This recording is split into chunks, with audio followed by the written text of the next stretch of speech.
suis engagé dans un cabaret à Genève où c'est la première fois que je suis dans un truc où je peux jouer quasiment tous les jours. Je jouais du mardi au samedi, tous les jours, et j'étais bien payé dans un cabaret.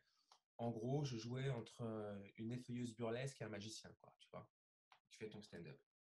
Et la seule raison pour laquelle je suis pris, c'est la première fois, une des premières fois où être typé m'a servi, c'était un cabaret Mille et une nuits.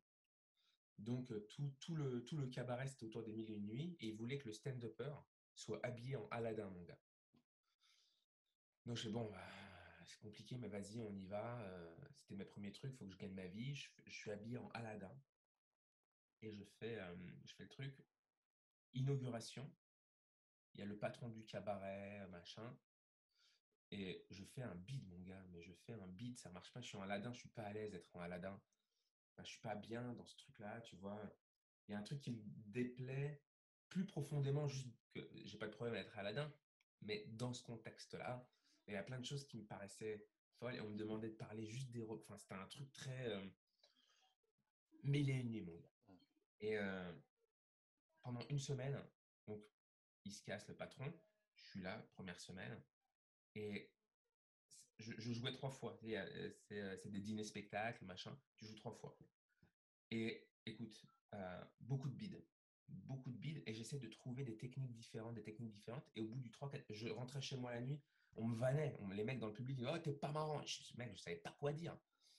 Je continuais, mais j'étais pas bien. Et je commence à essayer de trouver des techniques. Donc, un jour, on m'a dit: C'est un cabaret, donc tu dois être quand même classe. Donc, je décide de jouer en costume. Je vois que ça marche mieux. Donc, cravate. Je vois que ça marche mieux. Je suis en costume. Déjà, je suis plus Aladdin. C'est quand même cabaret. Tu sais, c'est quand même un truc important.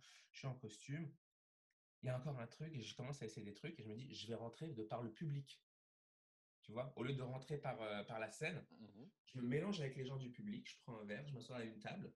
Donc les gens me voient si tu veux. Et ce jour-là, je m'assois, je vais dans le public et juste en face de moi, la table en face de moi, il y a le patron qui était là la première semaine. Sauf que moi, je me suis développé là pendant cette semaine et je l'entends dire à ses employés, donc on commence à m'annoncer. Donc le prochain, nanana, et là je l'entends dire, je suis juste derrière lui: Oh, lui, on va le virer. On va le virer, il est pas marrant, c'est nul.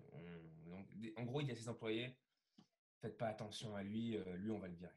Et là, j'ai une haine qui monte. Je me dis: il m'a vu une fois, on va le virer, mais qu'est-ce que c'est que ça? Je me lève, je monte sur scène, et là, dans ma tête, je savais que j'avais ce que j'avais écrit pour le cabaret.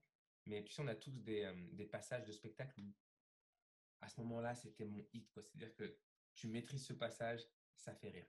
Et là, je vois les employés en train de se retenir de rigoler. C'est-à-dire que je vois que je les ai. Sauf que c'est comme le séisme. Plus ils se retiennent, plus je me dis, le moment où ça va péter, mon gars, ça va pas être un petit rien.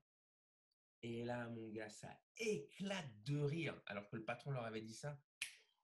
Bah, je suis monté et je sentais le truc. Là, je me suis senti dans un état, mais de grâce, si tu veux.